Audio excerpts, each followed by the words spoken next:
and Pat Riley are reuniting in Miami. Amin, captain of Heat Island, although it's funny. And the mayor. The mayor. It's not really Heat Island anymore if, like, they're the number 4 or 5 seed in the playoffs. You got a whole bunch of people on. Everyone's on this bandwagon. Right, exactly. But what do you think about this?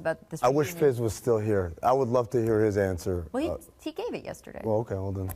I wish I was paying attention. You were sitting with him at the desk when he talked particularly about Brandon the Hatchet. His leg was on fire. Yeah. There you go. Here's the thing. It's not just, sure, the sentimental stuff is cool, but there's a need. They actually need what Dwyane Wade does.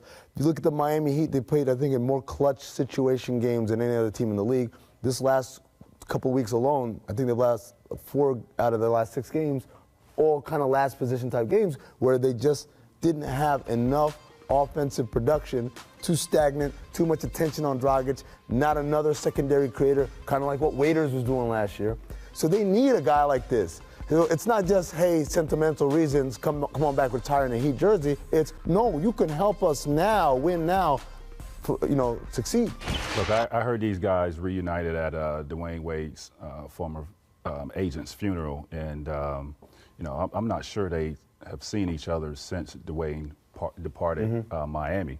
And it's crazy how a sad situation like this bring these guys together. And it happens. I can remember almost before I married my wife. Seriously, before I married my wife, I almost lost her. And we was on rocky terms, and her mom got really sick. Mom ended up passing away, and that brought us together closer than ever before. And I wish, her mom could be here to see how much love that I have for her daughter now. And this is just a similar situation. It just brought these guys back together at his funeral, and I'm sure that relationship would be greater than ever. There was a time when Alonzo Mourning and Pat Riley went their separate ways, got back together. The acrimony when Shaquille O'Neal broke up with the Heat was terrible. Shaq has been back and has his number retired. Right. Dwyane Wade, it was nasty at least a year and a half ago. He's back. The statue will be coming. Is LeBron a free agent anytime soon? Oh, here we go. Here we go. Aggregators, start your engines. I just asked if he was a free agent. I got to check the salary. Steve Kerr got fined for saying something like that. That's true. Absolutely. I mean, look, I do got to say, everyone says, oh, it looks good in that jersey. Can we talk about the jersey for a minute? You know those city uniforms that they've got? Oh, my Lord. 8,000%? 8,000%. They received orders from more than 100 countries in 15 hours. And, who can blame them? Wow. The jerseys are amazing, and then you've got to wait. You can put the 3 on it. The airport saying, welcome back, Dwyane, with Miami Wade County. Yeah, I saw that. The cops having the... How happy is Gabby, by the way? Yeah, oh, no. Seriously? Did you see her? Look at her. I've never seen someone so happy. Who was that, Kevin Hart picking We've had so many moments at the Miami airport. Right? We had so many moments at the Miami airport. Remember LeBron and Dwyane coming back there? We should say Dwyane Wade and Gabby, their kids, have been in Miami this entire season because they didn't want to move them from Chicago to Cleveland. The house, the Brian, that was crazy renovated, that they had just kind of finished. If you follow her on social media, you've seen that house. You know how nice it is. Right. So there's a lot of reasons for them to be happy to be back in Miami, and I think it will be a nice, as you say, Tracy, sometimes it takes something emotional to bring everyone back. But that crowd yelling when Dwyane Wade steps on the floor at home for the first time is going to be insane. I can't wait to see it. What do you guys think? They have to replace Blake, not just on the court, which may have been a good decision, but as a superstar, as a face of a franchise. I mean, I can only go by his track record. I have to trust Mr. Jerry West. His basketball acumen is the best in the game. However, it's tough because we're not sitting up here talking about free agents, the big-time superstars going to play for the Clippers. And I just don't know how he's going to replace a player like Blake Griffin if, these guys are not going to consider going to play for the Clippers when the Lakers are available and better teams, better organizations. So I get what he's saying. He's saying, trading away Blake wasn't the best thing, but trust what I have in store for this franchise. Well, there's a lot of people in the Clippers organization who are involved beyond Jerry West, but Jerry West did not go to Chris Paul's free agent meeting last year. Chris Paul left.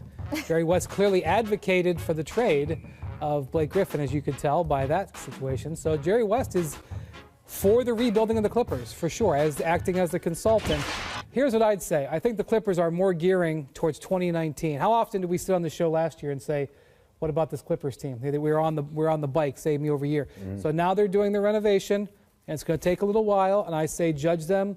And about a year from now, after they get another offseason, another trade deadline, we'll see where they're at. That was basically Jerry West's version of trust the process. Right. That's what I mean, right. And again, that was the thing that a lot of people said. Sam Hinkie did not invent this method. This method has been, for a while, the Lakers did it 20 years ago, right, basically when they signed Shaq. Yeah. The idea that we're going to go for flexibility, and then in that process, we might be taking a step back, but in a year from now, we'll be able to take 2 steps forward as a result. By the way, that's why the Clippers brought Jerry West here. Because you could say, oh, the Clippers, no one ever signed with the Clippers. That's why they brought Jerry West, because he brings that credibility. Absolutely. People were eating him up last night. He was just, look, when he talks, he's Jerry West. I got to say, I am interested in watching this game tonight, though. Blake versus the Clippers. It's going to be good. Brian, who will be better off 1 year from now after this blockbuster? Well, the Pistons or the Clippers? The Pistons now have 2 All-Stars, and the Clippers have none. 1 year from now, probably the Pistons. 2 years from now, I think the Clippers would prefer to have that conversation, but we'll see. Well, Pistons, of course, like you said, they have 2 All-Stars. Not only that, they're in the Eastern Conference. The Eastern Conference is up for grabs. You guys are being so flip. What if Blake is hurt? But it's okay. That's what if. All right.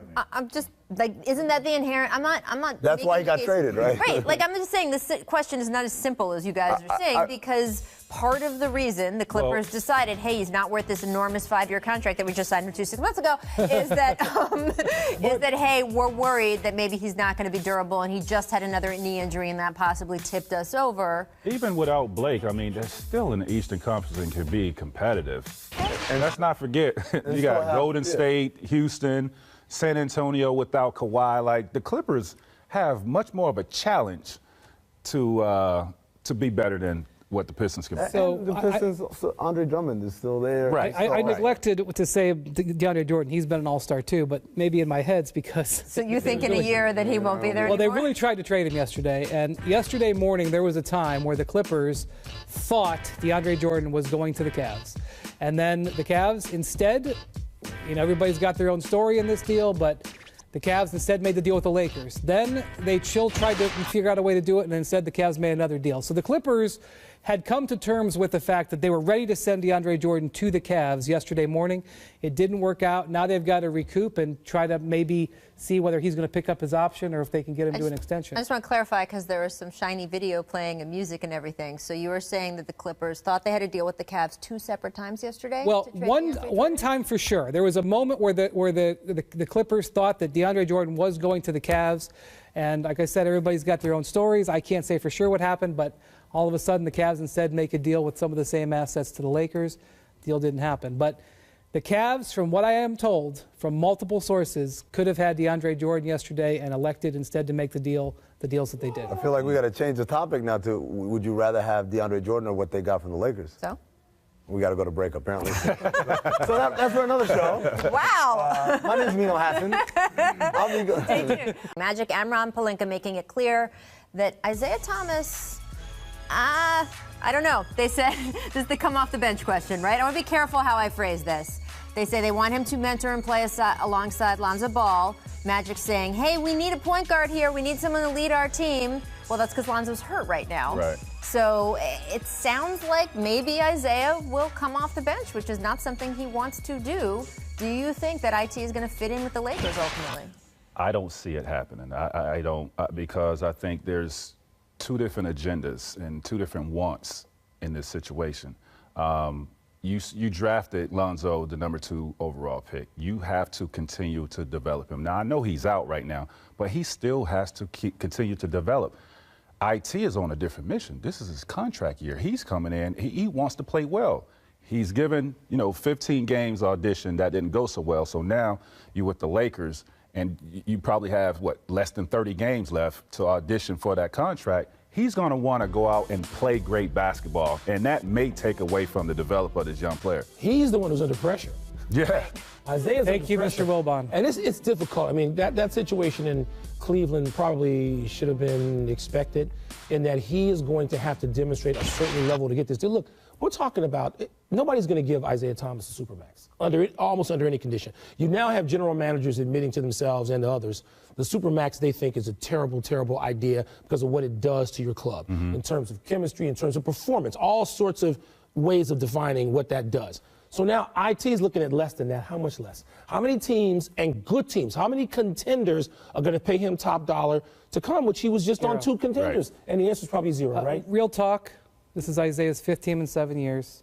He has just admitted that he is only 75%. I don't know if 100% happens this year or next year.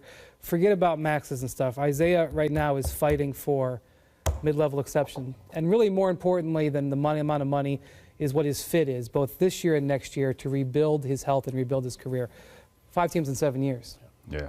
I mean, be interesting, and it will change over the next few weeks too, which is something we will keep watching.